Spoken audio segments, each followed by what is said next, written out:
Bienvenidos a los asistentes. En breves minutos comenzaremos con el ciclo de charla. Les recordamos que las preguntas serán recibidas a través de nuestro chat. Muchas gracias por asistir. Muy buenas tardes.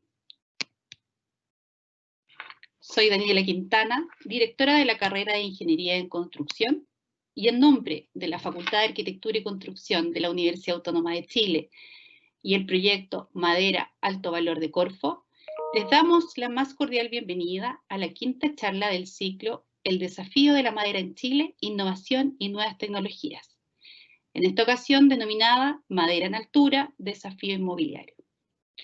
En el mundo, la edificación, utilizando como material principal la madera, ha ido tomando un espacio importante dentro de la arquitectura.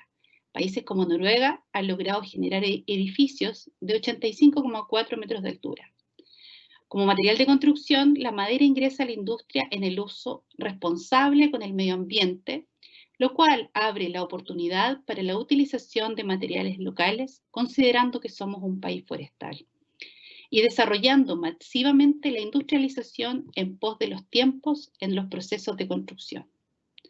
Como siempre, agradecemos a las diferentes organizaciones, tanto públicas como privadas, que han participado en esta actividad, al Ministerio de Vivienda y Urbanismo, a la Cámara Chilena de la Construcción, al Centro de Innovación en Madera UC, al Consejo de Construcción Industrializada, Madera 21 de Corma y Tronco Noble por su compromiso en este ciclo, que busca abordar el valor que hoy la madera tiene para nuestro país, el cual nos convoca de una manera diferente, pero que no será excusa para seguir trabajando en los temas que nos importan.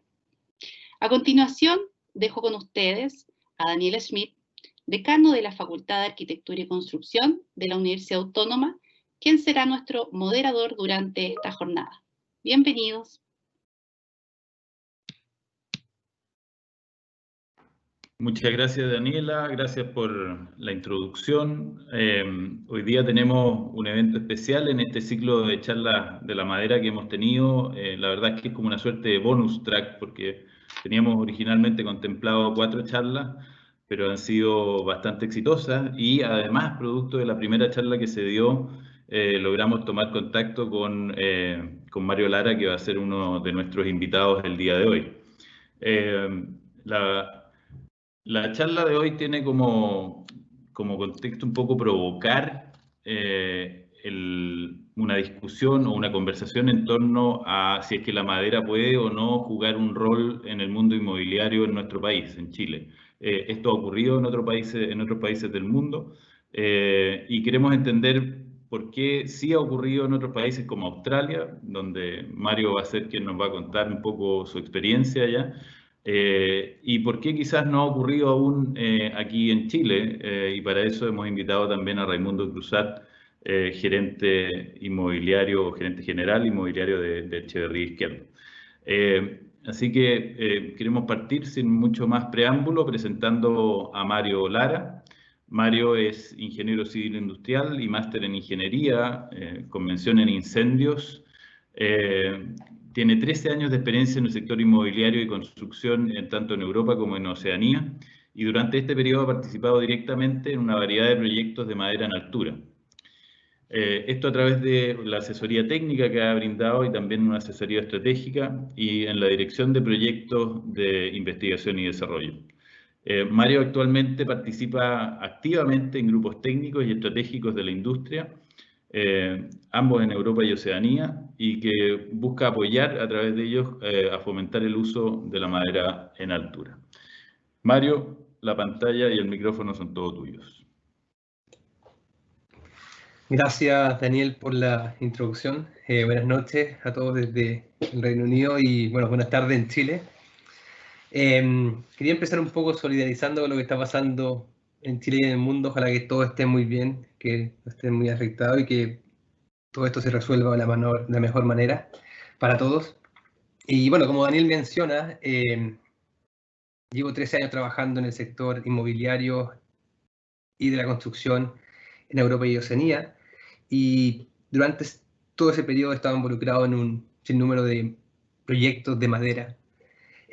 Uno de ellos es el que está actualmente en pantalla, el International House en Barangaroo, en Sydney, y que es uno de los primeros edificios construidos en Australia. Bueno, el objetivo de esta presentación es exponer un poco una experiencia internacional en el uso de la madera en edificios de altura y comunicar los fundamentos y las consideraciones a tomar a lo largo de la cadena de valor y a la hora de buscar utilizar este tipo de tecnología en edificios de altura. He estructurado esta presentación de tal forma que les puedo comunicar un poco, contar el viaje que se ha hecho en algunos de estos países donde la madera se ha adoptado, y dándole un ejemplo, el ejemplo de la realidad australiana como un ejemplo un poco más tangible y cercano a nosotros. Bueno, para empezar este proceso de comunicar la forma en la que se llevó a cabo la adopción de la madera en Australia y en otras partes del mundo, es muy importante empezar con la necesidad de los participantes. Y cuando digo participantes me refiero a los ocupantes y no ocupantes, quiere decir los que tienen algún tipo de interés en estos edificios. Pueden ser dueños, administradoras, aseguradoras, autoridades, etc. Y cuando miramos a las necesidades, dentro de esta pirámide jerárquica, en la base de las necesidades más esenciales son la salud y la seguridad. ¿Y quién establece los requerimientos en términos de salud y necesidad? Es la sociedad, y lo hace a través de las regulaciones. ¿Okay? Y la regulación, de alguna forma, o la ordenanza en el caso de Chile, cubre no solamente la forma o el producto, el edificio en sí, pero también la forma, los procesos que llevamos a cabo y cómo se llevan a cabo para poder llegar a ese resultado. ¿Okay? Y en general, en la construcción a nivel mundial hay dos tipos de regulaciones que son bien marcadas, que son las regulaciones prescriptivas, que se enfocan en la forma más que en el resultado, y la del desempeño, que se enfocan en el foco, en el resultado, más que en la forma. ¿Okay? Cada una de ellas tiene sus pros y sus contras. Si lo llevamos desde el punto de vista de la madera, de la innovación, las regulaciones prescriptivas de alguna forma limitan la innovación. Al contrario, las regulaciones por desempeño favorecen la innovación. ¿Por qué es importante esto? Es porque cuando uno mira a todos estos países que han construido edificios de madera en altura, la mayoría de ellos tienen regulaciones en base al desempeño. ¿Y por qué es importante? Porque de alguna forma las regulaciones condicionan o influencian la forma que las industrias se comportan. En este caso, cuando tienen una regulación por desempeño, favorece la innovación. Normalmente tienen industrias mucho más innovadoras y que el sistema les permite innovar. ¿Okay? Y les cambia de alguna forma la mentalidad, la forma en la que se comportan, no solo para cumplir necesidades básicas de salud y seguridad, pero también cuando vas subiendo a lo largo de esa pirámide de necesidades. Y un ejemplo que normalmente pongo es lo que se ve actualmente en la pantalla, es buscar la necesidad en sí, es proteger la madera durante la construcción de la humedad o de la lluvia, porque hay que mantener ciertos niveles de humedad en la madera o de otra forma se ve afectada y el desempeño de la madera no se ve afectado de una forma negativa. Y claro, tiene dos opciones muy diferentes para alcanzar la misma necesidad, ¿okay? Para cubrir la misma necesidad. Se ve el ejemplo de una municipalidad en Suecia a la izquierda, que es un edificio de 7 pisos, que es grande, y claro, una carpa inmensa se construyó alrededor del edificio para protegerla de la humedad, de la lluvia, para prevenir que la madera llegara a un nivel de humedad no tolerable. Y a la derecha tenemos el edificio de un ejemplo del Reino Unido, donde este personaje está contratado para preocuparse de que el piso esté seco cuando llueve. ¿Okay? Hay un par de personajes que están contratados y su trabajo es estar preocupados de que si llueve tienen que secar el piso y que la madera se mantenga a cierta humedad. Y como se ve, dos soluciones muy diferentes, pero ambas llegan a ese resultado. ¿Okay? Entonces este ejemplo o cumplen esa necesidad. Entonces este es un ejemplo de pensar en el fondo más que en la forma. La forma tiene que ser adecuada, pero claro, al final pensando en ese resultado. En este caso, mantener la humedad bajo cierto porcentaje. ¿Y por qué es importante? De nuevo, repito, porque la mayoría de estos edificios que ustedes ven construidos en el mundo, que son en altura, con madera, son en países donde tienen este enfoque en el resultado más que en la forma, que tienen regulaciones por desempeño. Ese es su foco, ¿ok? Y les permite innovar, como decía anteriormente. Pero obviamente la forma también es importante. No es que, claro, el fin justifica los medios. No, ese no es el tema. El tema es que el resultado es donde queremos llegar, la forma tiene que ser adecuada, ¿ok? Cuando se empiezan a enfocar en la forma, se empieza a dar cuenta que, claro, no puedes forzar la madera dentro del formato de la forma en la cual se llevan los procesos a la hora de construir con hormigón. Y se transforma, es evidente de alguna forma que la madera es distinta no solamente por la materialidad, sino también por los procesos que se tienen que llevar a cabo. Ya hay un número de elementos clave que se tienen que considerar a lo largo del proceso de concepción, diseño, ejecución y operación de estos edificios, que es muy importante y son claves. Uno de ellos, por ejemplo, es la propiedad de la tecnología. Cuando uno construye en altura con madera, y esto en el caso de Australia y en Europa, hay aún vacíos en guías de diseño o normativas, los cuales tienen que ser llenados a través del desempeño. Por lo cual, alguien tiene que tomar la iniciativa de evaluar los materiales, evaluar los elementos de madera masiva, en este caso, que son los usados de manera extensa en estos edificios, y invertir en esa evaluación, en esa verificación, y con esa verificación demostrar que estos vacíos de alguna forma se están llenando. Lo que crea cierto problema en el sentido de que, o no un problema, pero crea cierta fragmentación, porque la inversión normalmente viene de los productores de madera o los fabricadores, que ven esa inversión como una ventaja competitiva. Entonces no la comparten todo el tiempo con la industria. Y crea un poco de fragmentación, pero eso ya de a poco está cambiando. Se está haciendo un poquito más, se ha hecho un poco más evidente que hay que colaborar si realmente queremos extender el uso de la madera en distintas industrias. Y bueno, ese proceso está en camino, se está colaborando mucho más y ojalá en algunos años más vamos a tener un poco más, vamos a poder llenar estos vacíos de una forma mucho más eficiente. Pero bueno, el punto final es que actualmente los dueños de las tecnologías en general son los que han invertido en esta verificación, en llenar estos vacíos a través de ensayos, investigación o cualquier tipo de información que permite demostrar el desempeño de los materiales. Lo que hace a estos personajes necesarios a lo largo de distintos puntos del proceso de diseño, construcción y operación, porque ellos traen el alcance de la tecnología, te entregan las limitaciones, qué tan tú puedes empujar la tecnología o cuáles son las barreras que te tienes que mover. Y claro, es muy importante que se integren dentro de este proceso y sean parte de la discusión a la hora de tomar decisiones. Es un punto clave. Otro punto clave va por el lado de la responsabilidad y la colaboración. Aquí lo he puesto de alguna forma a nivel proyecto, pero las responsabilidades también, el modelo cambia cuando va incluso a un nivel más alto, en términos de responsabilidad entre las inmobiliarias, constructoras, proyectos de diseño, proyectos o equipos de proyecto, los fabricadores, en muchos casos los productores de la madera también se ven vinculados.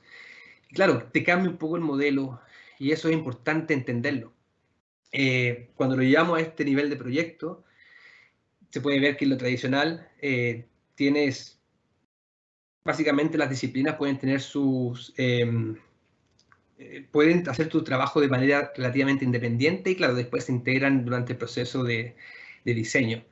Pero con el tema de la madera, esta integración tiene que haber una colaboración mucho más cercana. Las decisiones se tienen que tomar en conjunto. ¿Por qué? Porque ciertas responsabilidades del diseño tienen que ser tomadas por especialistas o por participantes del equipo de diseño que son competentes para tomar cierta decisión. Y también se introduce el nuevo personaje que es el ingeniero en madera. Entonces el modelo, nuevamente, en términos de colaboración y responsabilidades, es distinto. Y esto se tiene que entender a la hora de tomar decisiones, a la hora de gestionar proyectos, a la hora de construir. Otro punto importante es la gestión de diseño y programa. En general, la madera, uno de los beneficios de la madera es que se puede usar en prefabricación. ¿Okay? Los tiempos de diseño, sin embargo, la prefabricación requieren un tiempo de alguna forma más extenso de lo que se hace a nivel tradicional. ¿Por qué? Porque el detalle del diseño a la hora de que se hace el freeze de diseño tiene que estar mucho más detallado. Porque ahí se aprieta el botón, se manda a la fábrica y empiezan a construir los componentes. Y ya no hay tanta, y se empieza a buscar diseñar durante el proceso de instalación, estás perdiendo un poco el beneficio de la madera. Pero al final el diseño se extiende en términos de tiempo, pero ese tiempo se gana durante la instalación. Al final se ahorra en términos totales de programa y de tiempo por esta reducción en términos de construcción, de tiempo de construcción y de instalación. Pero de nuevo, es importante entender que hay diferencias. En términos de adquisición, de cómo funciona el tema de los proveedores, hay proveedores nuevos, hay participantes nuevos, entra el ingeniero en madera, entra el constructor especialista, entra el proveedor de sistemas constructivos o también se le llama el fabricador, y hay una cantidad mayor de miembros de la cadena de suministro que tienen que colaborar para poder entregarte un sistema constructivo que sea adecuado. ¿Okay?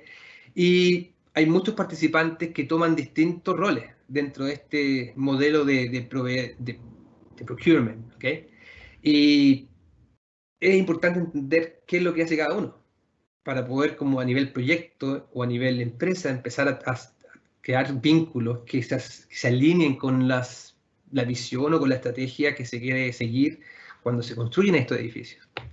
Esto es muy importante entender. Este es un ejemplo de lo que pasa en el Reino Unido. Estos son los participantes acá en la industria del Reino Unido.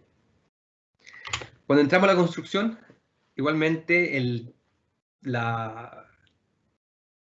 se tiene que tomar en cuenta las diferencias de la madera y se tiene que entender la necesidad de contexto y la verificación.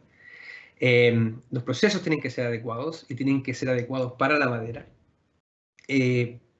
Similar como comenzábamos antes en términos del diseño. Líneas de garantía puede que sean un poco distintas, ya que es un material nuevo, tecnología nueva, los niveles de competencia puede que no sean tan altos porque hay un proceso de educación que aún tiene que pasar, por lo cual puede que las garantías sea necesario agregar líneas de garantía, hacer un proceso más robusto para lidiar con ese problema de competencias tal vez, o el problema de que la tecnología está nueva y que no hay tanta experiencia en el uso de ella. Y la coordinación tiene que ser integrada. Y las decisiones en general a la hora de construir tienen que tomar en cuenta las diferencias de la madera. Un ejemplo de construcción es el que tengo ahora en la pantalla, que es un edificio construido en Brisbane, el 2018. Está cargando.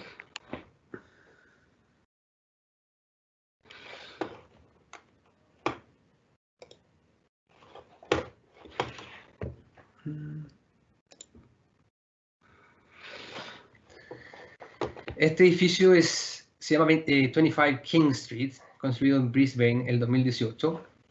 Como ven, es la base de hormigón para responder a las necesidades de los ocupantes de esa área del edificio, y también por términos de diseño con madera para prevenir que la madera esté directamente en el suelo. Y luego, a medida que el edificio se va construyendo, que como dato normalmente se usaron 8 carpinteros y un piso se hizo cada 2 semanas, se puede ver que la fachada, por ejemplo, se fue construyendo, se fue instalando a medida que los pisos iban subiendo. Una de las decisiones para hacer eso fue proteger a la madera de la lluvia. Entonces este es un ejemplo de cómo las decisiones se toman a la hora de ejecutar también, tomando en cuenta las características del material. Y también, obviamente, cuáles son los beneficios del programa a la hora de seguir esta construcción, la que sigue la estructura y luego sigue la fachada. Como dato, es uno de mis edificios favoritos, porque yo creo que es un edificio ejemplo en términos de resultado, pero también la forma. La forma fue bastante adecuada desde mi punto de vista. Y bueno, la realidad en Australia es en general, la industria en Australia es una industria, desde mi punto de vista, en crecimiento, que ha sido liderada por las inmobiliarias. Las inmobiliarias privadas han tomado un liderazgo en términos de empujar por el uso de estas tecnologías, y también, obviamente, apoyadas por el hecho de que la mentalidad de la industria favorece la innovación, las regulaciones, y el sistema lo favorece. Entonces han visto, ciertas inmobiliarias han tomado esa decisión de liderar. Sin embargo, los pioneros han tomado esta posición de pioneros y se han ido un poco alejando de la industria. Entonces la industria está un poquito siguiendo de atrás lo que están haciendo estos pioneros. Hay un nivel de colaboración a nivel público, privado y academia, pero claro, yo creo que los pioneros en general se han ido un poquito más lejos que la industria. Y bueno, se han construido una decena de edificios desde el 2010 al 2020, edificios residenciales, comerciales y de educación. Y como decía antes, hay un nivel de colaboración de todas formas a nivel privado y público. Pero de nuevo, lo que ha favorecido o ha beneficiado, de alguna forma ha permitido que estos edificios se construyan en Australia, es esta regulación o este foco en el desempeño. Las regulaciones tienen la opción de diseñar y construir por desempeño, que de nuevo favorece la innovación. Sin embargo, en 2016 se creó una guía prescriptiva en el uso de la madera, para el uso de la madera, la cual de alguna forma puso la madera a un nivel de aceptación social. Porque como decían antes, las regulaciones lo que hacen es comunicar la expectativa de la sociedad.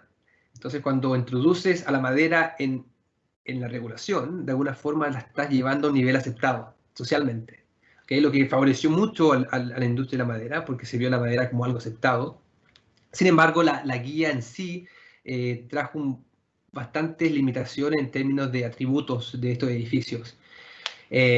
Por ejemplo, estos edificios se pueden construir hasta 25 metros. Todos los edificios tienen que tener rociadores automáticos. Estos son edificios de más de 3 metros, de más de 3 pisos y hasta 25 metros, que son hasta 8 pisos. Toda la madera tiene que estar encapsulada, no se puede ver. Y se han introducido nuevos criterios de desempeño. Lo que movió la base de este cambio, de esta guía prescriptiva, básicamente es lidiar con los desafíos de incendios. ¿Okay? Y lo que han hecho es introducir un criterio nuevo, que no es solamente el criterio que se complementa al criterio de la resistencia al fuego, que es lo que hemos usado por años en la industria y en evaluar elementos no combustibles. Y ahora, porque tenemos un elemento combustible, han incluido un criterio nuevo que se enfoca en el desempeño de la protección en sí, de las capas de yeso, de la capa que protege la madera. Pero bueno, es un poco lo que ha pasado en Australia. Y claro, está creando ciertas limitaciones en términos de los atributos que pueden obtener estos edificios, si es que sigues esa norma prescriptiva. Pero recordar que de todas formas está la opción del desempeño. No significa que todos los edificios de madera tienen que usar este proceso, o seguir este proceso. Y bueno, finalmente, actualmente en Australia hay 6 proveedores de madera masiva, que son en general los tipos de madera que se usa en estos edificios de altura. 4 de ellos son europeos y 2 de ellos son locales, Exlam y Crosslam. Pero claro, son proveedores relativamente nuevos. En términos de edificios que se han construido en Australia, el primero que se construyó en altura es el Forte Apartments en Melbourne en el 2012, que es básicamente edificio construido con pared y pisos de CLT. Este edificio normalmente aparece en muchos de los flyers donde dicen los edificios más altos del mundo. Este siempre está en ese tipo de comunicación. Porque fue el primero en Australia y claro, son 10 pisos. Es un edificio que se considera alto. El de Green en Melbourne, en el 2013, fue construido y es uno de los únicos que se ha construido hasta 6 pisos con madera ligera, o lo que llaman el marco plataforma en Chile. El Library at the Dock que bueno, no es tan alto, pero es uno de mis favoritos porque es muy lindo. Es básicamente una librería, una biblioteca que tiene pisos de CLT, vigas y columnas de glulam. El International House en Sydney, en 2017, es un edificio comercial de 6 pisos. Igualmente CLT como piso y vigas y columnas de glulam. Este fue el primer edificio que se construyó después de ese cambio normativo que introdujo esa norma prescriptiva o esa guía prescriptiva o opción prescriptiva. Pero como pueden ver, toda la madera está expuesta. Entonces, obviamente, no se siguió esa guía para poder ejecutar y diseñar y ejecutar este edificio. Que empieza a dar cierta noción de que tal vez el diseño en desempeño o ese foco en el resultado toma prioridad en estos países donde la innovación es fomentada. En Melbourne, en Monash University, el 2017, es un edificio de pared y pisos de CLT que se construyó sobre un edificio existente de hormigón. Nuevamente, la madera está expuesta. El Mary Reid Teaching Center en la Universidad Nacional de Australia en Canberra. Nuevamente, vigas y columnas de CLT, perdón, de glulam, y un piso de rib deck, que es una mezcla de CLT con vigas de glulam. Y luego nuevamente un edificio de 6 pisos que es básicamente salas de estudio. En el mismo proyecto, en el mismo sector, en la misma universidad, se construyeron residencias para estudiantes, 8 pisos, donde todas las paredes y los pisos son de CLT.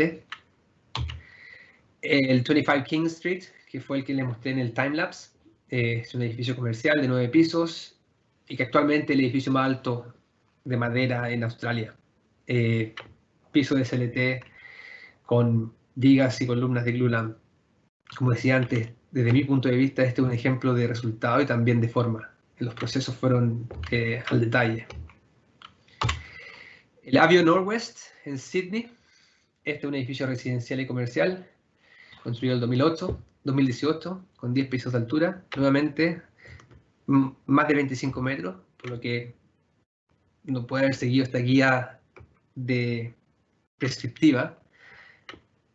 Todo tuvo que ser diseñado en base al desempeño. El The Gardens en Sydney, otro edificio residencial y comercial. Y el último que se ha construido es el Darramoo House en Sydney, que es la hermana gemela de la International House. De hecho, se puede ver en esta foto, el International House está a la izquierda de Darramoo House.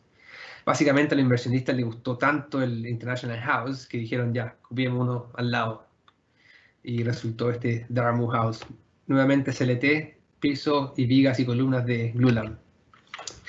Bueno, y en Australia al final lo esto y el estado actual es que se han construido edificios residenciales, comerciales y educacionales con madera en altura, y la mayoría han sido diseñados y construidos en base al desempeño, a pesar que está esta opción prescriptiva. Mi opinión es porque, claro, está esta visión, esta forma de pensar en enfocarse en los resultados más que en la forma, y el sistema lo permite. El proceso, sin embargo, ha sido de adoptar este tipo de tecnología y de construir edificios en altura, ha sido liderado e influenciado por las inmobiliarias privadas, pero de manera fragmentada. Los pioneros como que se van un poco más adelante de la industria. Y claro, yo creo que hay una oportunidad de colaborar de forma mucho más cercana para mover a la industria junto a estos pioneros.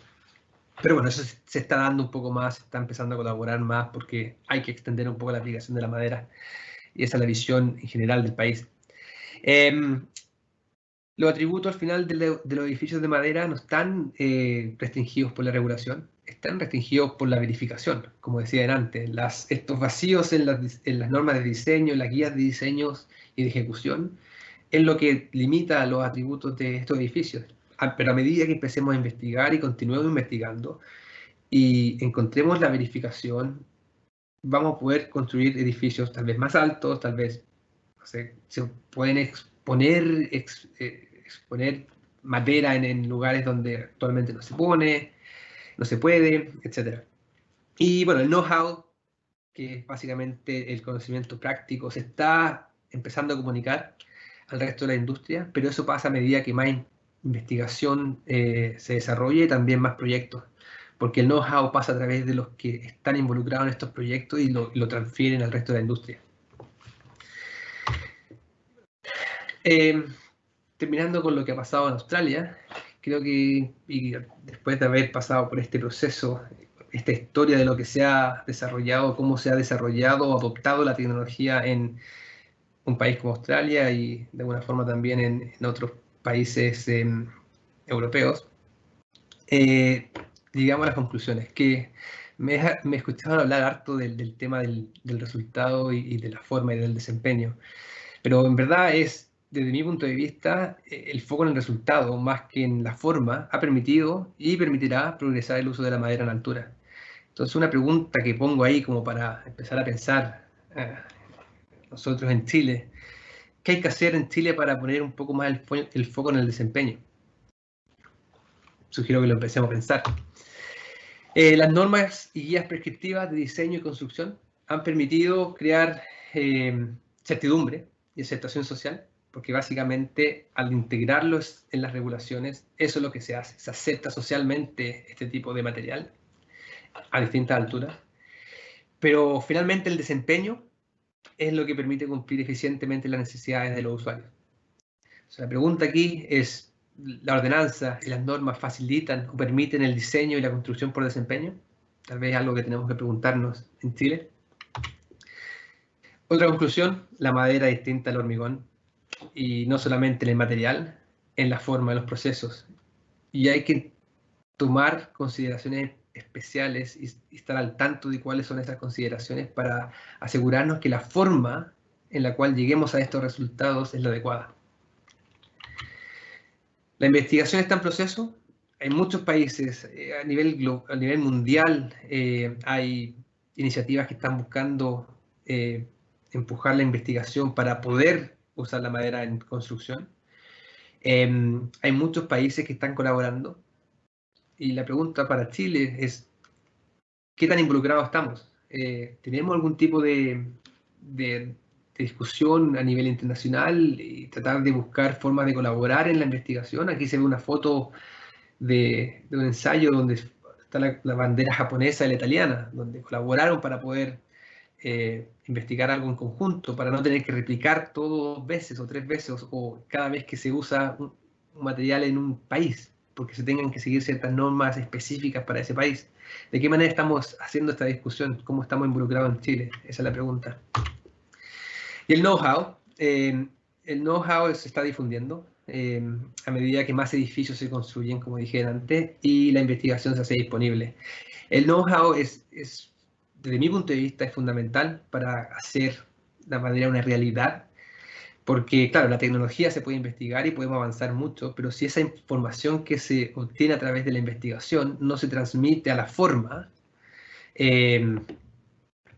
va a tomar tiempo hasta que podamos llegar a un nivel en el cual realmente podamos asimilar y adoptar esta tecnología. Entonces la pregunta es, ¿cómo estamos creando y asimilando el know-how en Chile? Y con eso termino mi presentación. Dejo a Daniel con usted y muchas gracias. Mario, muchísimas gracias. Realmente una excelente presentación.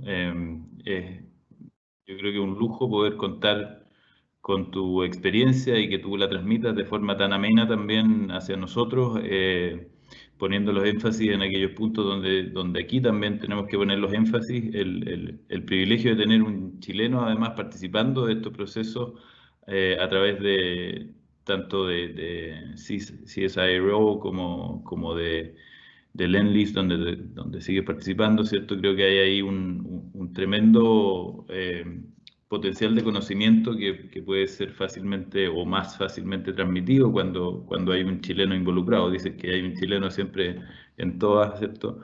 En este caso te tocó a ti y nos da mucho gusto que puedas estar con nosotros aquí compartiendo esta experiencia.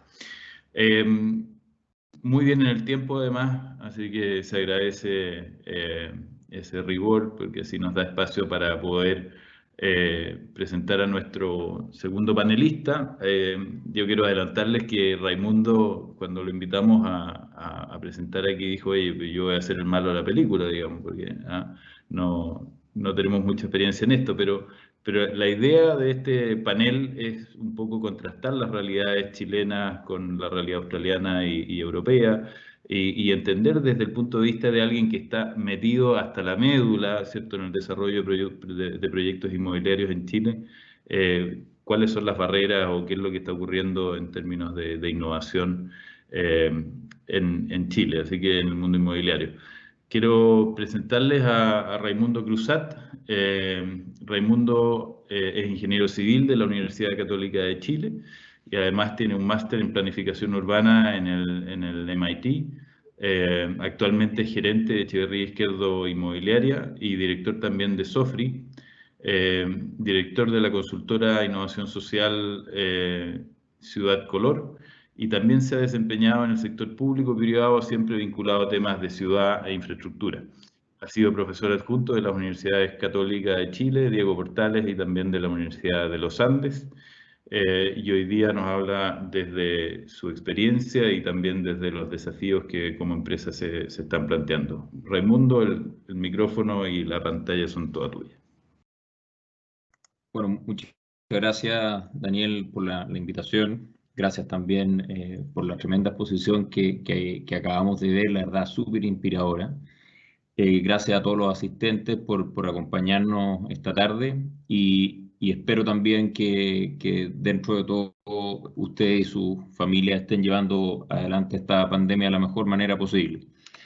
Efectivamente, como decía Daniel, yo advertí que aquí venía un poco a mostrar que a pesar de que tenemos cosas entretenidas que hacer y que nos creemos un poco innovadores como inmobiliaria, en madera hemos hecho poco, pero no quiere decir que no podamos hacer en el futuro y la verdad es que después de ver la presentación de Mario, la verdad es que es súper inspirador, súper interesante y más ganas me dan de impulsar a la compañía que a mí me toca representar esta tarde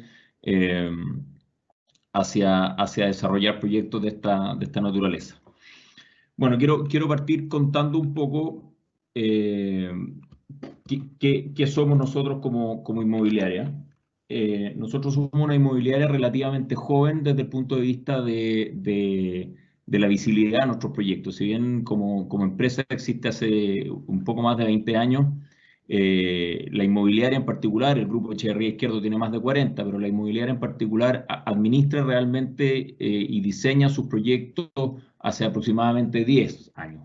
Antes había sido como un vehículo de inversión para la empresa constructora y yo estoy prácticamente hace 7 años a cargo de la inmobiliaria y me invitaron a tratar de hacerla crecer.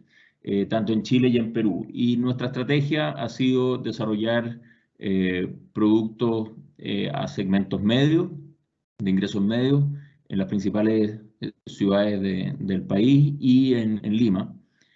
Y en general lo que hacemos, salvo algunas excepciones, son edificios residenciales en altura. Si puedo redondear un poco nuestro producto, es de 1 dormitorio a 3 dormitorios y de 1.500, 1.600 UF, lo más barato, hasta proyectos, hasta departamentos que pueden llegar a un ticket de 6.500, 7.000 UF. Estamos impulsando, como vamos a ver más adelante, una parte bien importante en viviendas de integración social, lo que obviamente incluye familias con subsidio completo del Estado y por lo tanto departamentos que serían un poco más baratos. Como inmobiliaria lo que buscamos hacer es cambiar un poco algunos paradigmas que tiene la industria y tenemos todas las ganas de hacer una empresa que sea sostenible en el tiempo, ¿ya?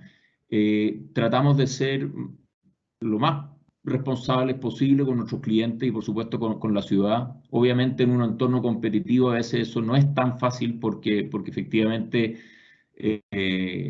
el precio del recurso escaso, que es la tierra, depende de lo que los demás hagan en la tierra disponible, y si los demás le sacan hasta la última gota, el que no lo hace tiene una desventaja. Hasta que nos ponemos a innovar, hasta que nos ponemos a pensar una forma en que pagando el mismo precio del suelo y haciendo edificios más sostenibles, más responsables, logramos ser competitivos. La innovación, como menciono, es algo súper importante para nosotros y lo hemos visto como una oportunidad, y eso, más allá de lo que nosotros hagamos en la inmobiliaria, es parte del ADN del grupo Echeverría Izquierdo. Echeverría Izquierdo desde su origen ha sido una empresa súper innovadora. Sus socios fundadores miran la industria de la construcción y sus negocios asociados como algo que está en permanente desarrollo. Y hay muchos ejemplos en la historia de la compañía que van en esa línea. Yo quiero contar una anécdota muy cortita que por ejemplo, Echeverría Izquierdo fue la primera empresa que trajo la tecnología de postensados a Chile. Y se asoció con una empresa internacional que se llamaba BCL y trajeron los postensados a Chile. Y la respuesta del mercado, de la industria en Chile fue: oye, Chile es un país súper sísmico, no queremos la tecnología de potensado aquí porque no va a funcionar, no le creemos. Bueno, la única forma de convencer al mercado fue que Echeverría Izquierdo construyera su propio edificio corporativo con losas postensadas.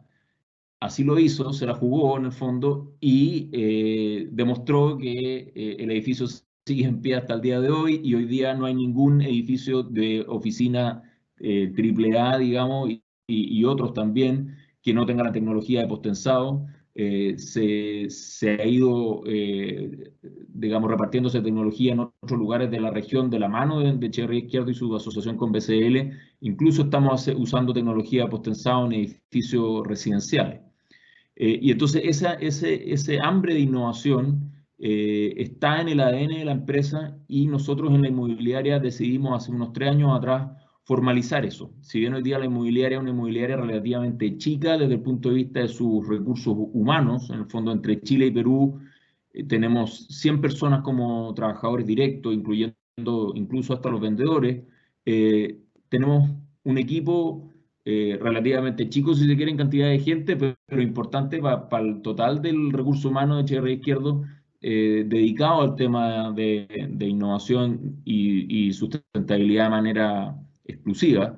Y eso nos ha permitido ir creando la cultura de innovación en la inmobiliaria. Estamos todos en la inmobiliaria, independiente del cargo que tengamos, pensando en innovación, proponiendo nuevas ideas y estando siempre abiertos a hacer las cosas no necesariamente de la misma manera que lo hacíamos ayer.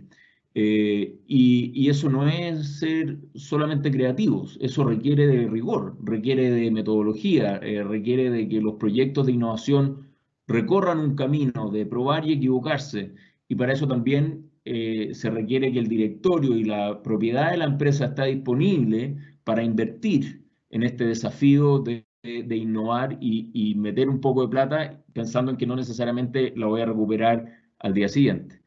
Lo otro es que la sustentabilidad va mucho más allá como del greenwashing para nosotros. Es decir, nosotros no estamos pensando en hacer temas como de sustentabilidad, temas medioambientales o de eficiencia energética para que nos persigan como una empresa verde. Lo queremos hacer porque creemos que nuestra convicción está vinculado con lo que decía recién, a la responsabilidad con el cliente, con la ciudad, con hacer las cosas bien. Ese edificio que se ve en la foto ahí, hasta hace poco fue la planta solar fotovoltaica residencial más grande de Chile, y hace poco fue superada por otra que también es nuestra. Nosotros hacemos esto desde el año 2013 con paneles solares fotovoltaicos. Fuimos la primera inmobiliaria en Chile en ser capaces de vender el exceso de energía eléctrica de nuestros paneles solares fotovoltaicos a la red, y eso ni siquiera el Ministerio de Energía entendía por qué lo estábamos haciendo, y nos invitaron a una reunión para contar por qué estábamos haciendo esto si no teníamos ningún incentivo económico por hacerlo. Y la verdad es que nuestro incentivo va mucho más allá, porque el tema de la sustentabilidad es una preocupación para nosotros, y lo otro que es muy importante es que es transversal a nuestros proyectos. Es decir, nosotros tenemos el compromiso de ofrecer favorecer la sustentabilidad en todos nuestros proyectos. Obviamente quizás no todas las iniciativas van a ser económicamente posibles en todos los proyectos, pero sí estamos diseñando todos los proyectos independientes del segmento que sea desde una perspectiva de sustentabilidad y de manera como democrática en el fondo. ¿Cuáles son nuestros focos de innovación hoy día? Y digo hoy día porque esto puede y debe ir cambiando permanentemente. Por un lado, los clientes, y estamos buscando desarrollar nuevos y mejorados productos y servicios que mantengan y mejoren la calidad de vida de nuestros clientes. Como decía recién, tenemos un foco súper importante en sustentabilidad y buscamos no solo meter iniciativas de eficiencia energética, sino que también de tecnología y desde la etapa del diseño y también en la ejecución. Otro foco súper importante, que probablemente el más transversal de todo, que tiene que ver con la cultura y la medición de cuál es el impacto de la innovación en nuestros proyectos, porque la verdad es que puede haber mucha voluntad de innovar, pero también queremos ser una empresa competitiva y tener resultados económicos que maximicen, digamos, la utilidad de los accionistas, y por lo tanto tenemos que medir que estas ideas, que estas iniciativas de innovación tengan un resultado positivo en las finanzas de la compañía y poder medirlo. Y también tenemos un foco súper importante en la industrialización. De hecho, escribí muchas de las cosas que veíamos en la presentación anterior respecto a como trade-off entre tiempo de diseño para la prefabricación y menor tiempo de instalación después, porque en el fondo uno tiene que sacarse la cabeza que puede diseñar durante la instalación. Aquí el diseño se hace antes y la instalación es mucho más rápida en el caso de la madera. Eso es una cuestión bien interesante y que quedó rápidamente registrada, porque yo creo que puede hacer una diferencia muy, muy importante en cómo se conciben estos proyectos en el futuro. Lo otro que creemos que es súper interesante, y esto yo también se lo oí con mucha energía a Daniel en una presentación que nos hizo a nosotros en un evento anual de innovación que tenemos en la compañía, que tenemos que cambiar los paradigmas de cómo se diseñan los edificios y cómo participan todos los especialistas y el constructor, idealmente incluso hasta los clientes, en el desarrollo de un proyecto de manera tal que la verdad es que cada uno agregue valor en el momento en que más valor puede agregar. Y eso es, mientras más temprano, mejor.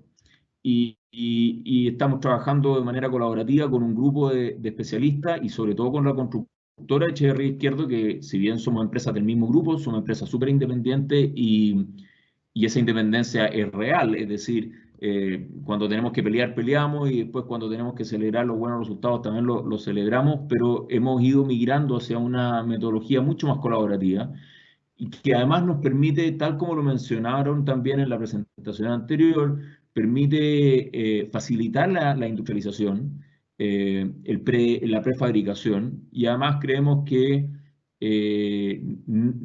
no vamos a poder trabajar como industria de otra forma en el futuro.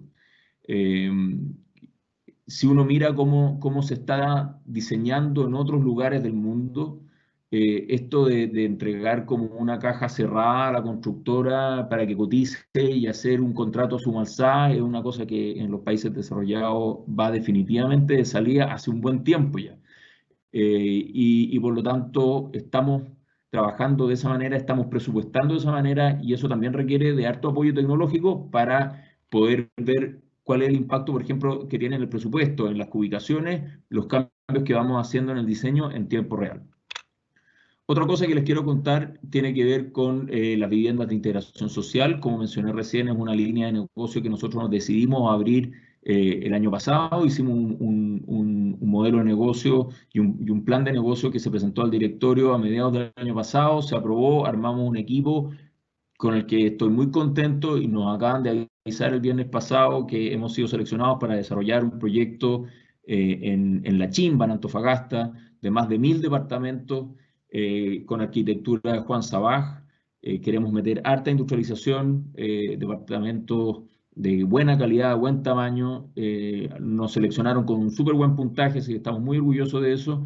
Y ahora tenemos que correr para hacer edificios de 8 pisos con ascensor, en proyectos de integración social, que es una cosa per se bastante novedosa y que ya estamos trabajando con Juan Sabaje y su oficina, como mencionaba, para hacer la mayor cantidad de innovaciones posible y que vayan en beneficio de esos clientes. ¿Cómo vemos nosotros la madera? En primer lugar, va en línea con nuestros objetivos medioambientales. ¿Ya? La madera en Chile nos permite reducir nuestra huella de carbono, por lo tanto va en la línea de lo que queremos hacer. O sea, nosotros tenemos un foco estratégico de innovación, como mencioné antes, que tiene que ver con temas de sustentabilidad con medio ambiente, por lo tanto, en ese sentido se alinea perfectamente. Otra cosa que es importante, vemos que es compatible con otros elementos. Nosotros estamos acostumbrados, tenemos una cultura y una historia de hormigón,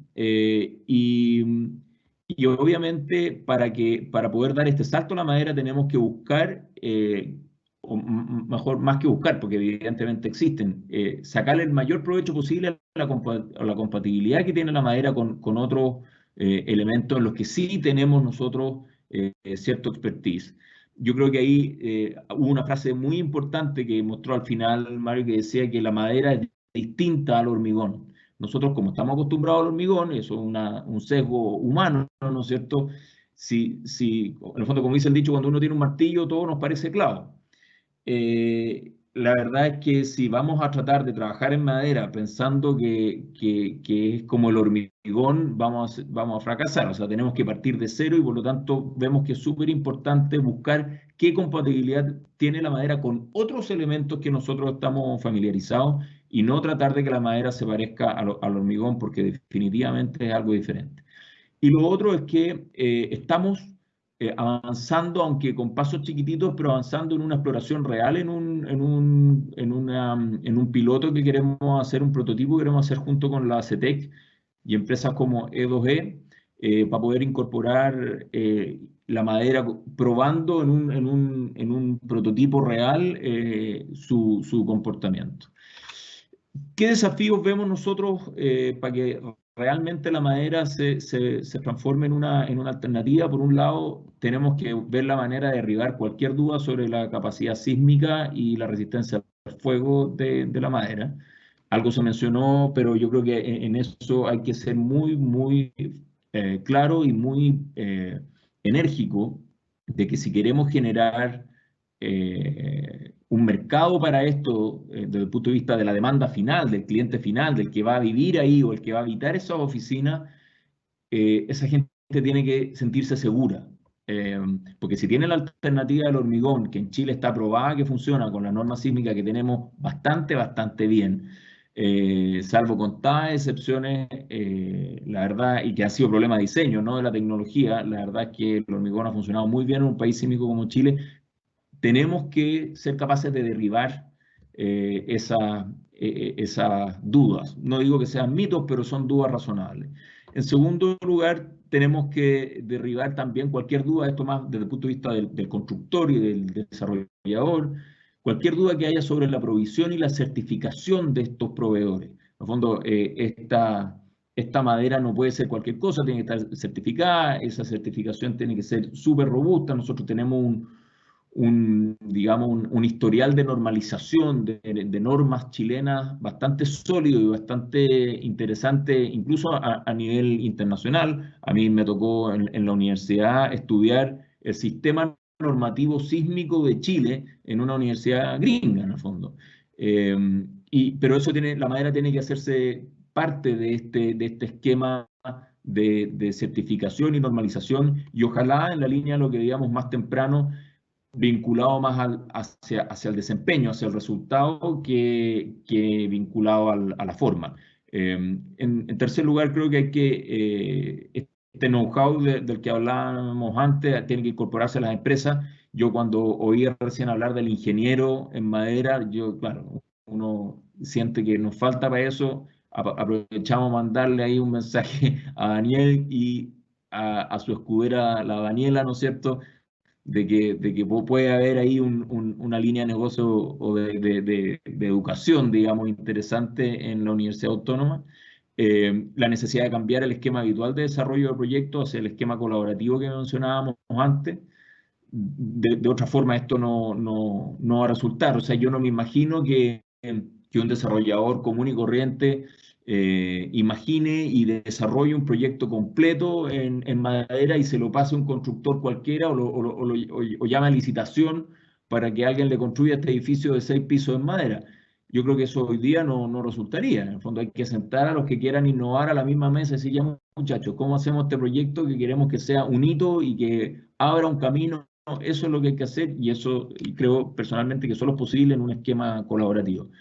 Y por último, pero no menos importante, yo creo que hay un tema como de política pública de sostenibilidad que debe incluir la madera como un material de construcción en altura y que tenga una pata comunicacional muy fuerte de manera de fomentar el desarrollo de esta línea de negocios, de este vehículo de construcción, de forma tal de que finalmente podamos obtener en la madera una alternativa real y con la confianza y la tranquilidad no solo de quien desarrolla, sino que también de quienes van a habitar estos edificios en el futuro. Eso por mi parte, muchas gracias por la atención. Gracias, Daniel, te devuelvo ahí la palabra. Bueno, Raimundo, tremendamente agradecido por la exposición, por la franqueza, también por cómo tú nos expones esta cultura de innovación que ha tenido Echeverría Izquierdo en su historia y también la apertura de una empresa tan importante en el país a poder transformarse quizás en un actor gatillante de innovaciones en esta materia. Por lo tanto, el panel de conversación que vamos a tener ahora yo creo que va a ser muy interesante en ese sentido, vinculando un poco la experiencia de Mario en Australia y en el Reino Unido con las posibles expectativas o con el ámbito, digamos, de innovación que hoy día Echeverría Izquierdo tiene. Y queremos invitar a un cuarto participante de este panel. Quiero invitar a José Pablo Undurraga.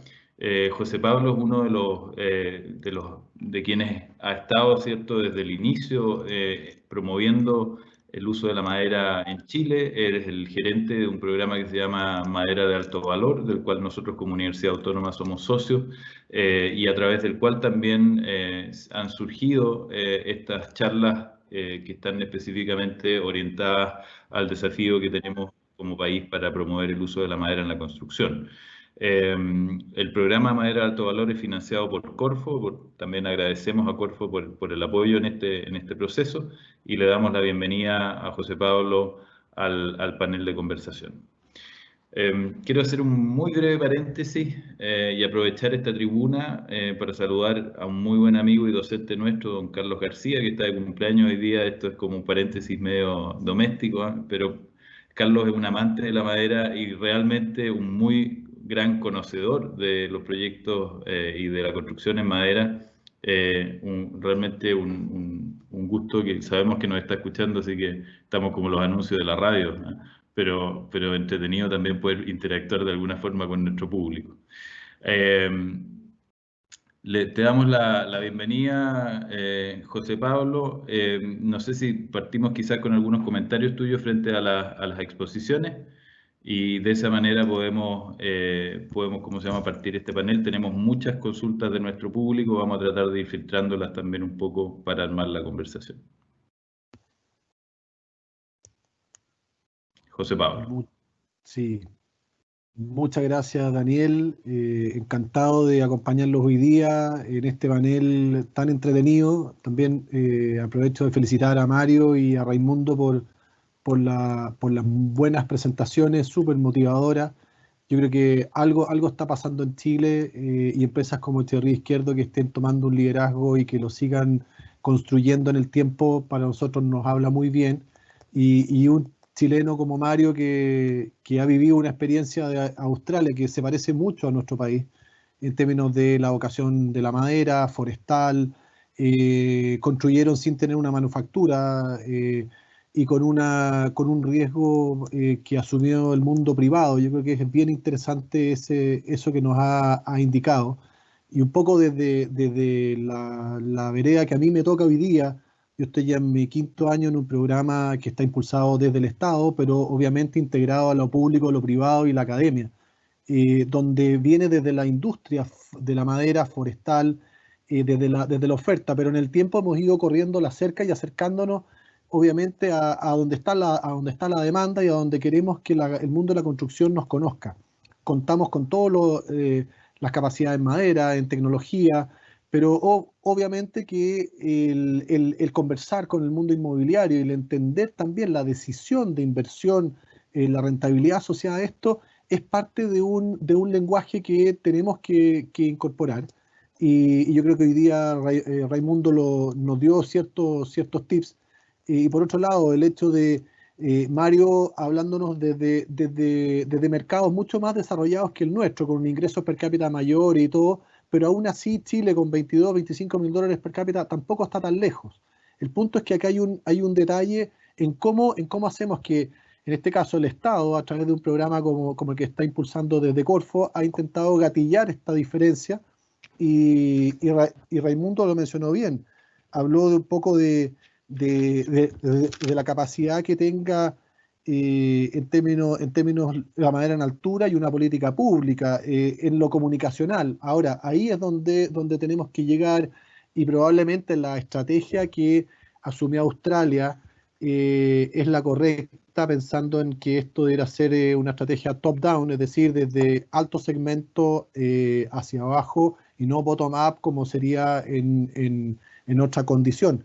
Cuando pensamos en que en los segmentos socioeconómicos altos o a nivel comercial o industrial o residencial, si tienes disposición a pagar, la construcción en madera tiene ventajas tremendas en eso y puede posicionarse desde ahí hasta hacerse más eficiente a un mercado un poco más competitivo. Eso es un poco lo que puedo mencionar en un principio. Y doy la palabra para el resto del panel y seguir interactuando. Muchas gracias, José Pablo. Yo quisiera, antes de que vayamos a las preguntas de nuestro público, preguntarle un poquito a Mario por este rol del privado, ¿cierto? A ti te tocó, Mario, participar desde una agencia, ¿cierto? Apoyando la gestión de un privado, en este caso Lendlease, ¿cierto? En el desarrollo de proyectos.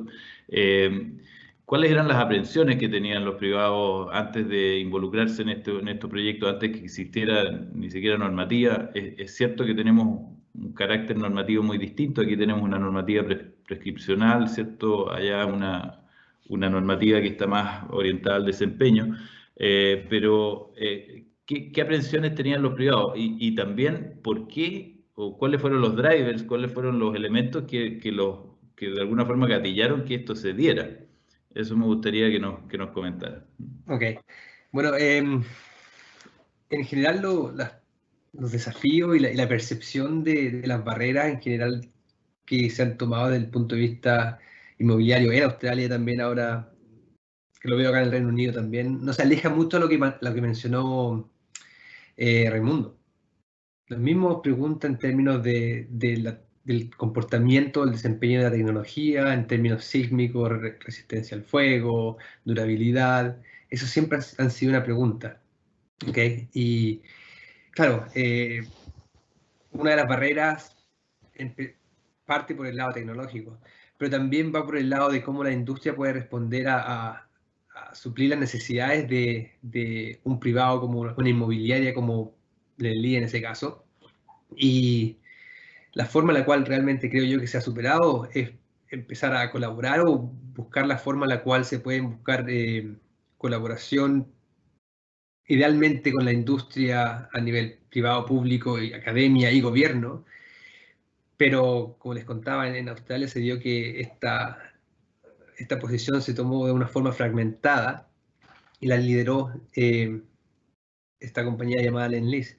Pero, de nuevo, volviendo a tu pregunta, claro, los desafíos y las preguntas en general, las percepciones no son distintas a lo que mencionaba Raimundo. Y eso se repite en muchos países, aún hasta el día de hoy. Mario, desde tu perspectiva, tengo entendido que Lendlease, cuando empezó con esto, el material, ¿cierto? Los proveedores del material, de las vigas laminadas, del CLT, no estaban en Australia. Trajeron las primeras piezas desde Austria, si no me equivoco, ¿cierto? Desde otro lugar donde sí había un desarrollo tecnológico. Y hoy día eso ha gatillado también la existencia de proveedores en el mismo país. Claro, o sea, es la posición a la hora de mirar el uso de la madera, que fue alrededor del 2010, la industria de Australia estaba en pañales. No había un proveedor local, no habían diseñadores con experiencia en madera, no habían constructores que hayan ejecutado edificios que querían, los cuales Lendlease quería construir.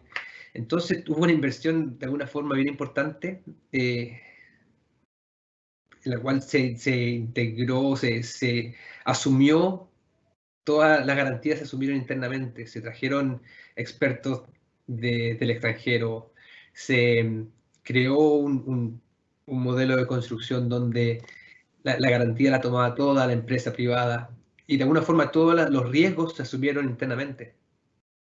Y claro, parte de ese proceso fue de dónde sacamos la madera, si es que no existe una industria que te la pueda proveer en Australia, y ahí fue cuando se miró a Europa. Y por ejemplo, Forte se construyó con madera de Kelly H, y el resto de los edificios creo que se han construido con madera de Stora Enso.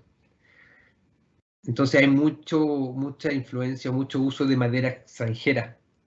Pero yo creo que eso está cambiando hoy en día, ya que hay proveedores locales que han llevado la verificación y la tecnología al punto en el cual pueden competir en manera local. Perfecto.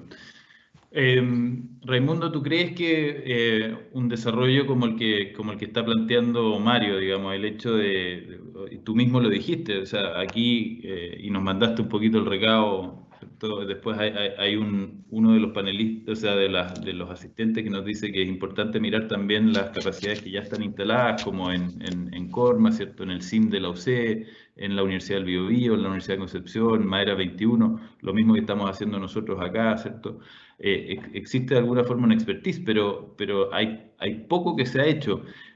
Una empresa como Echeverría Izquierdo, así como lo hizo en su momento con su propio edificio corporativo, ¿cierto? Trayendo la tecnología del post-tensado, hay una disposición a invertir también posicionando un material que hoy día quizás en Chile tiene un poquito y yo comparto con José Pablo que la madera de repente es percibida como un material barato, digamos, como el material con el que se construye la media agua, digamos, el material con el que se hace vivienda económica, pero quizás entrando en un segmento más alto podría posicionarse, ¿cierto?, como el material del futuro.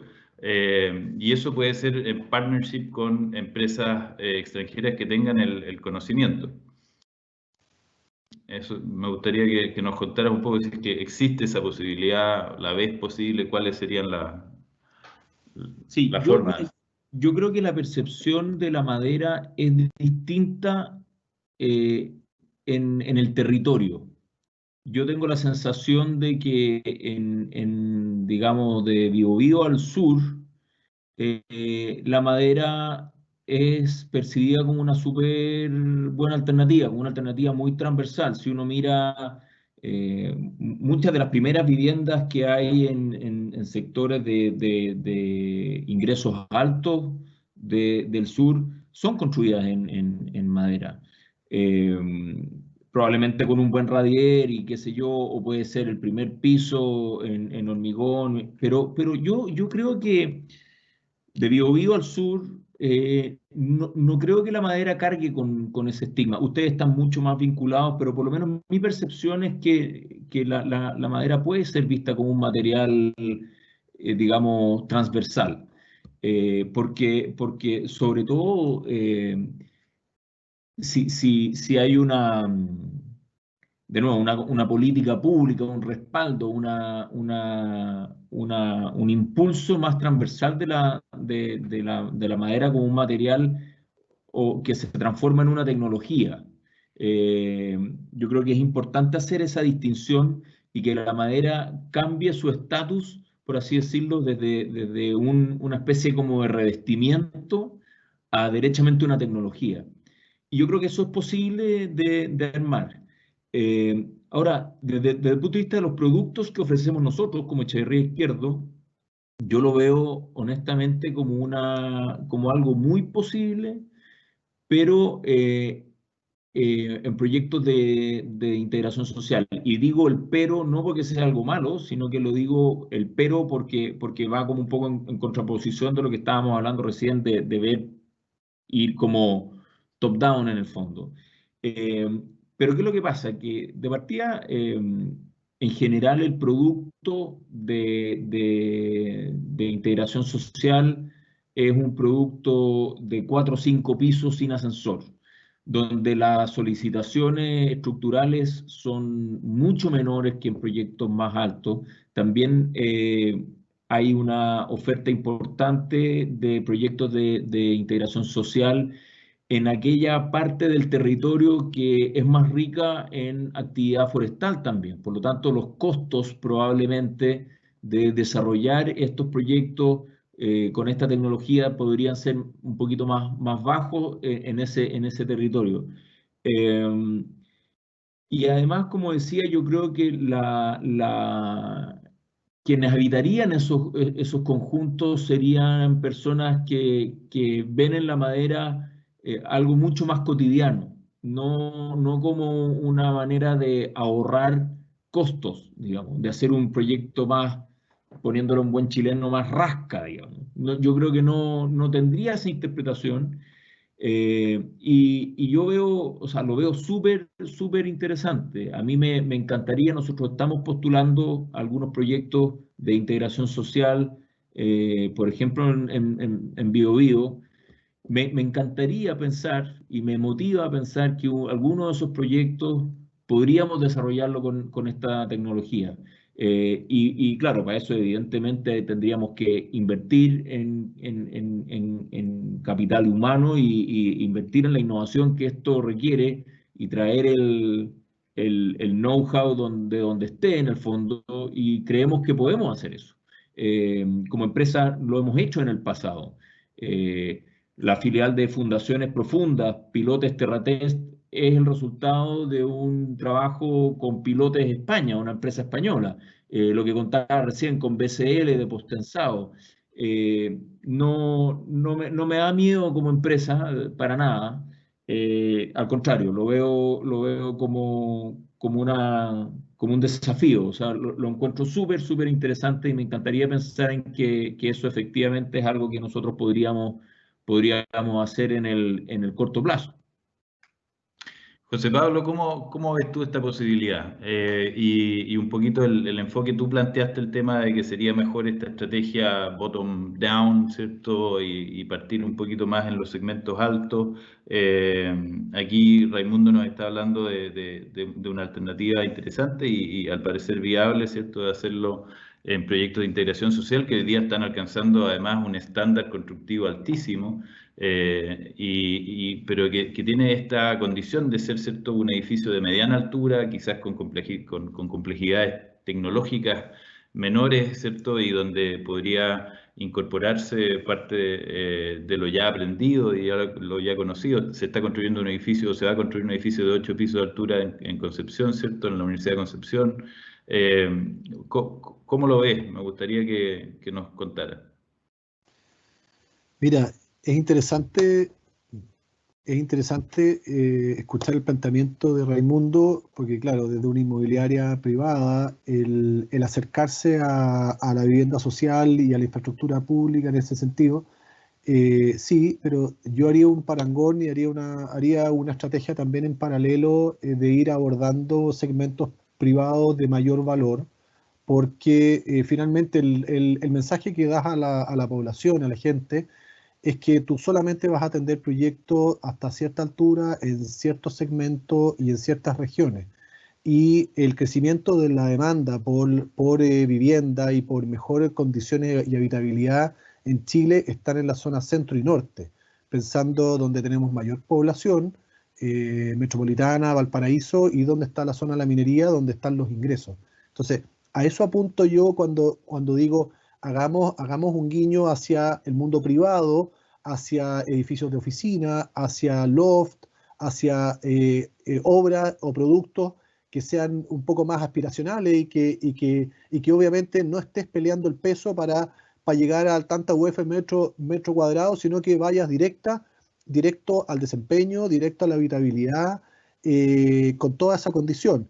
Eso sin perjuicio de que en la medida en que la industria en Chile empieza a avanzar, y ahí escuchábamos a Mario muy bien, tenía 4 empresas europeas, Stora Enso, Binderholz, KLH, abasteciendo a Australia en una primera instancia sin tener ni una operación local.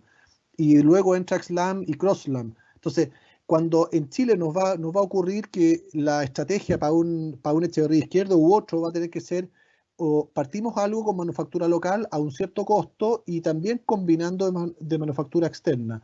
Y en la medida en que vayamos escalando demanda, obviamente nos van a dar, vamos a ser más competitivos localmente y con eso poder acceder a este tipo de nichos que son de menor presupuesto, no de menor valor.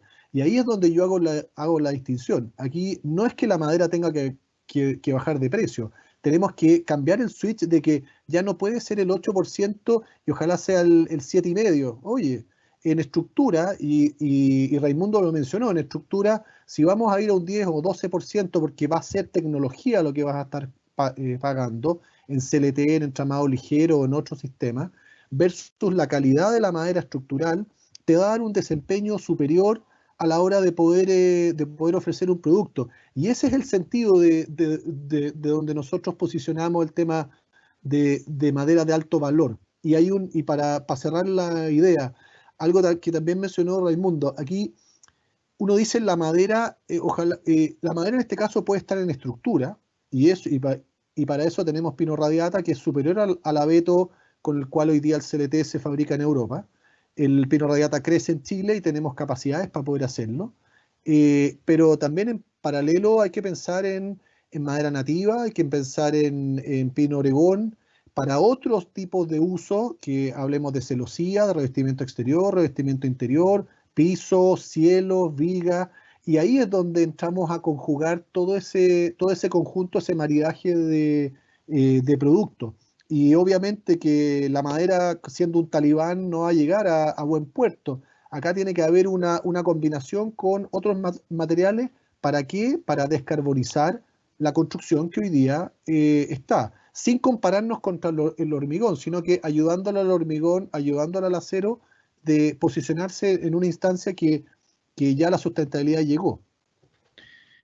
Gracias, José Pablo. Yo creo que hay un punto muy interesante que se está armando aquí y hay una pregunta del público que creo que puede de repente generar un poquito un vínculo, un puente entre las posiciones. Y lo mencionó muy brevemente Mario en su presentación, hablaba del Future Timber Hub, este hub que ha promovido, ¿cierto?, el uso de la madera en la construcción en Australia, y también hay muchas agencias en Europa que hacen lo mismo, que buscan posicionar, ¿cierto?, la imagen de la madera en el público. Raimundo lo planteaba también al final de su presentación. ¿Ha tenido un rol relevante, Mario, este hub para promover el uso de la madera, o los incentivos vienen desde otro lado? Bueno, el Future Timber Hub debe tener ¿cuántos años de existencia? Unos 5 años de existencia. Entonces, relativamente nuevo. Y nació después de que varios de estos edificios ya se habían construido. ¿Okay? Pero sin embargo, es un hub que de alguna forma es un punto de colaboración a nivel académico y privado. Entonces, que lo lideran los privados en el sentido de que las prioridades en términos de investigación van para suplir las necesidades de los privados. Entonces, ha sido muy importante en la perspectiva de enfocarse de nuevo en el resultado, en las necesidades de lo que realmente influencian el uso de la madera, que han sido generalmente las inmobiliarias y las constructoras, porque este hub se está enfocando en dar una respuesta a las necesidades de la industria a través de la investigación. Entonces, yo creo que se va a convertir y se ha convertido en algo relevante en Australia. Tiene apoyo de algunas inmobiliarias privadas grandes, de los productores de madera también. Está basado en la Universidad de Queensland, entonces tiene un impacto académico bien importante. Y de hecho hay un chileno también, que es parte del Future Timber Hub, que es parte de la Universidad de Queensland, que vale la pena también conocer, Cristian Maluk. Y sí, yo creo que está teniendo un impacto y va a tener un impacto mayor a medida que esta investigación se empiece a comunicar, como decían antes. A medida que la investigación se haga disponible, el know-how también viene detrás. Perfecto. Excelente, Mario. Gracias por eso. Hemos tratado bastante de los temas que están siendo consultados por el público. Varios nos hablan, ¿cierto?, de esta imagen de la madera como vivienda social. Otros nos dicen, ¿cierto?, que cómo fomentamos la tecnología, cómo fomentamos el uso, ¿cierto?, cómo hacemos participar también a las pymes. El tema de los proveedores locales, los proveedores internacionales, y yo ahí, Raimundo, me gustaría detenerme también un poco en lo que tú planteabas de cómo ven a la madera. Personalmente yo tengo una afinidad, ¿cierto?, con la madera. Estudié en Canadá el uso de la madera en la construcción, fue materia, digamos, de mi magíster. Hay como un vínculo sentimental, pero no podemos basar, ¿cierto?, una estrategia de desarrollo de una industria en un vínculo sentimental. Entonces, quisiera abrir la pregunta un poco para ti y después quizás Mario nos puede comentar un poco al respecto. ¿Por qué madera? Si en el fondo hoy día el hormigón está funcionando, el acero está funcionando, tenemos las capacidades instaladas, ¿por qué una empresa como Echeverría Izquierdo, por ejemplo, se interesaría por mirar la madera como una alternativa? ¿Es porque es bonita? Algunos hablan, de hecho, en las preguntas que hacen aquí del aspecto como estético, ¿cierto?, de la madera. Pero ¿qué hace de la madera algo tan especial que quisiéramos empezar a poner horas hombre en innovación para incorporarlo? Mira, yo creo que la parte como sentimental es bien importante. ¿Ah? Voy a desarrollar un poco más allá, no me voy a quedar en eso, pero no lo pondría a la cola porque el tema sentimental de la madera, más allá de su calidez y qué sé yo, está vinculado con un sentimiento que hoy día es mucho más profundo, y que tiene un camino más recorrido que se refiere al medio ambiente. Y eso hoy día está mucho más arraigado como en el corazoncito de la gente que lo que está hace 10 o 20 años atrás, y la madera se vincula con eso.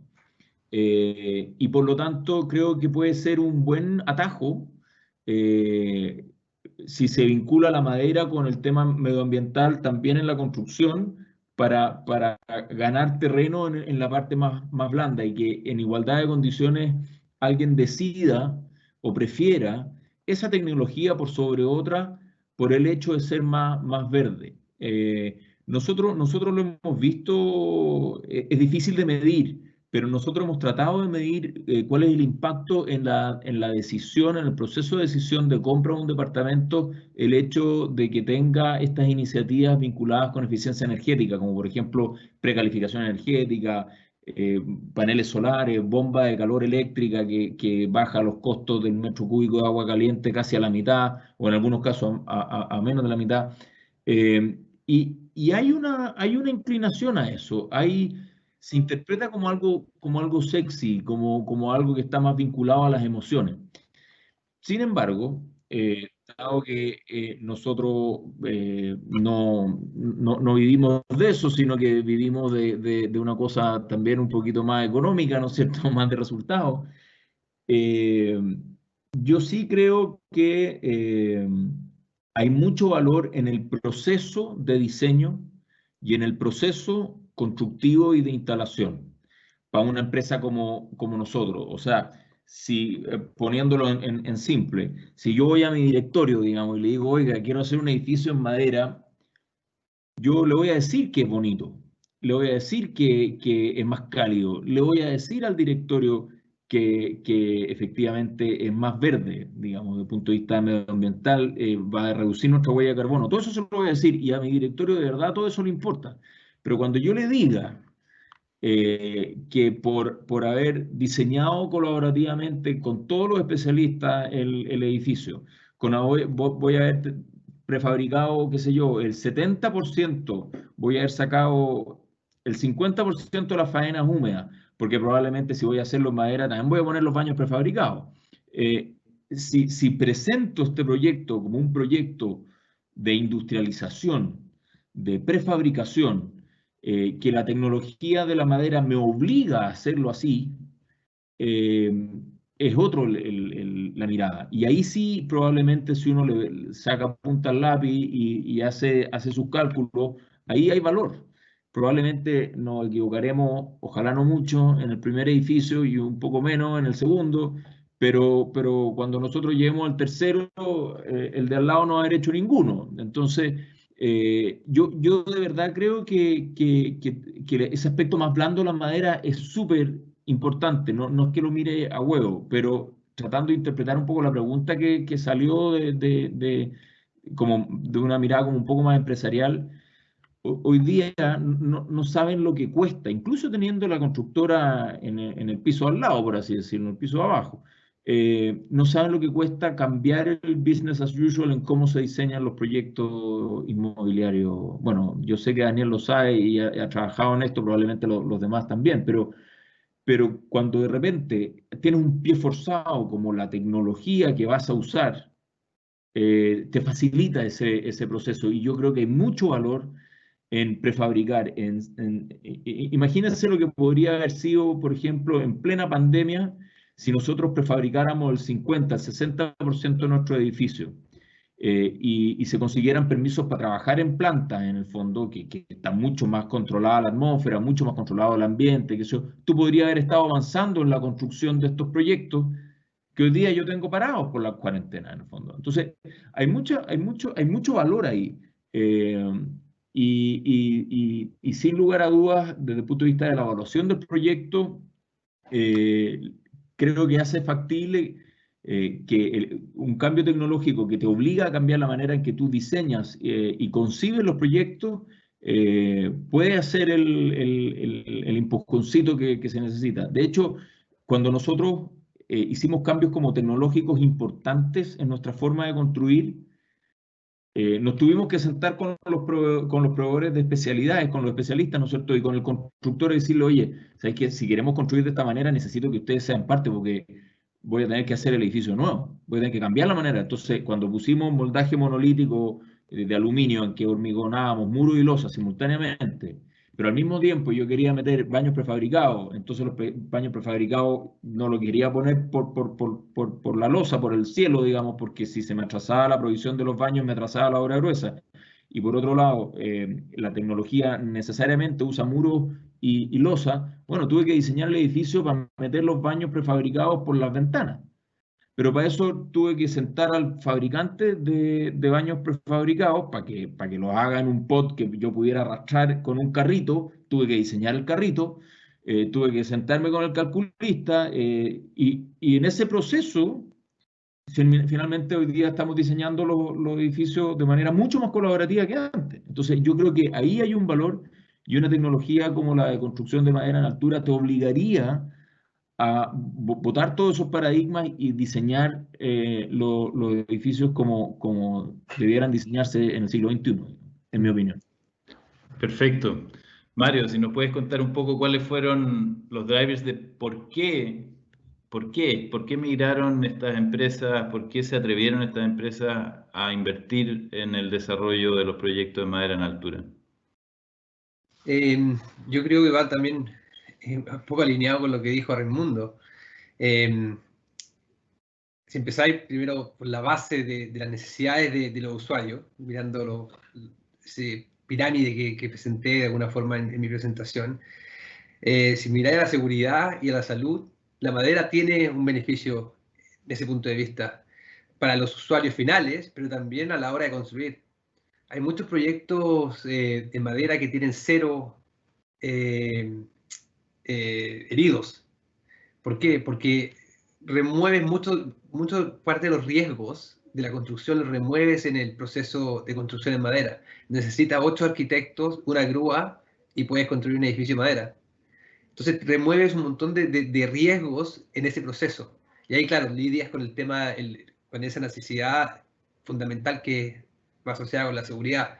Después, cuando te mueves a procesos de sustentabilidad, claro, la madera en sí, o sea, la mayoría de la gente en esta charla habla del beneficio desde el punto de vista medioambiental, porque la madera captura el CO2 y te da obviamente beneficio en términos de emisión de gases y nos ayuda a, de alguna forma, a cumplir lo que ahora se están transformando en objetivos no solamente blandos, pero sino objetivos apoyados por los gobiernos y por políticas públicas de llegar a un cierto nivel de emisiones. Entonces se está creando un beneficio o una necesidad por parte de estas políticas públicas de que los inmobiliarios, los privados, las constructoras empiecen a mirar la sustentabilidad como algo, como un requerimiento de alguna forma. Y los fuerza a empezar a mirar el tema de la sustentabilidad con unos ojos distintos. Y la madera ahí empieza a transformarse en una opción real. Entonces, claro, la seguridad, la sustentabilidad. Por otro lado, el tema de los potenciales ahorros en programa y costo. Como decíamos delante, se reducen los tiempos. Y ahí tiene un ahorro de programa inmenso. Se habla de un 20 hasta un 50% que se puede ahorrar en programa. Y eso te reduce la cantidad de costos. Obviamente puede que te tome ciertos proyectos para poder llegar a un nivel en el cual eres lo suficientemente eficiente para reducir 20% en cada proyecto, pero es como una economía de escala. A medida que construyes más, te familiarizas mucho más con el proceso, puedes lograr ser más eficiente a medida que te mueves. Al siguiente. Y también está y esto es como un dato en general y un factor que apoya un poco lo que decía José Pablo en términos de mirar de top to bottom, en el que hay evidencia de inversores, de inversionistas que han estado dispuestos de pagar premium por tener un edificio de madera. Edificios comerciales donde puedes tener la madera expuesta, donde son tan bonitos como los que presenté delante. Hay inversionistas y hay evidencia de inversionistas que han estado dispuestos a pagar premium para poder tener uno de estos edificios. Entonces ahí empieza como que apoya un poco el comentario que decía José Pablo, de que claro, se puede mirar a la madera desde un high-end, porque hay ciertos inversionistas y hay evidencia de que eso puede pasar, por todo lo que trae la madera como complemento, como paquete. De nuevo, en términos sustentables, seguridad, lo que te entrega de una forma emocional y también ciertos costos. Perfecto. Nos está pillando la hora, son ya las 7 y la verdad es que ha sido tanto las presentaciones como la conversación que hemos tenido, una conversación yo creo tremendamente enriquecedora, una suerte de broche de oro para rematar este ciclo de charlas. Hemos tenido ya 5 sesiones en donde hemos tocado distintos temas.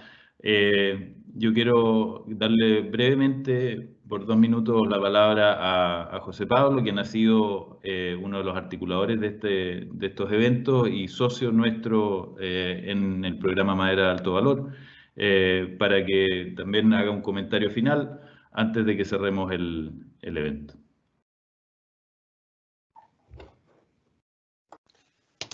Gracias, Daniel. Mira, para nosotros ha sido una tremenda experiencia poder colaborar con ustedes, hacer este ciclo de charlas. Hay algo negativo que nos trajo algo positivo, que es este nuevo medio de comunicación y cómo podemos interactuar, así que creo que ha sido muy positivo.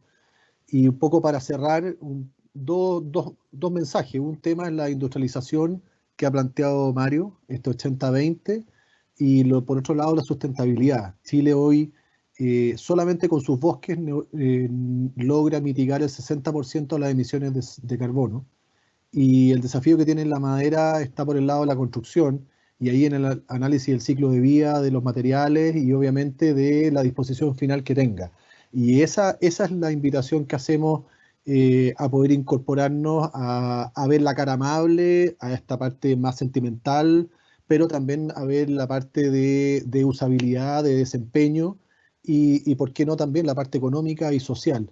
Yo creo que ese es un poco el mensaje que nos deja estas dos exposiciones. Agradezco de nuevo a Mario y a Raimundo y a ustedes como Universidad Autónoma por haber aceptado el desafío de trabajar con nosotros y probablemente no sea esta la última oportunidad en que nos volvamos a encontrar. Muchas gracias a cada uno de ustedes. De ninguna manera. Vamos a seguir, digamos, con actividades en esta sociedad. Agradecer tremendamente a Raimundo por su participación el día de hoy, a Mario que está trasnochando, son 5 horas de diferencia con Inglaterra, así que lo tenemos ya a medianoche por allá. Agradecer a todos quienes nos han escuchado también el día de hoy y en todas nuestras charlas anteriores. Agradecer muy especialmente a Daniela Quintana, directora de la carrera de Ingeniería en Construcciones, quien ha actuado de coordinadora de todas estas charlas y ciclos de eventos. A nuestros patrocinadores, el Ministerio de Vivienda y Urbanismo, ¿cierto? El Consejo de Construcción Industrializada, Corma, la Cámara Chilena de la Construcción y también Polo Madera de la Universidad de Concepción, a todos los panelistas y bueno, desearles a todos también que estén muy bien en sus casas en estos eventos que nos están tocando como pandemia, pero muy bien lo dice José Pablo, nos han dado la oportunidad de conectarnos virtualmente. Así que muy agradecido Raimundo, Mario y también José Pablo. Gracias a ustedes por la invitación, un placer.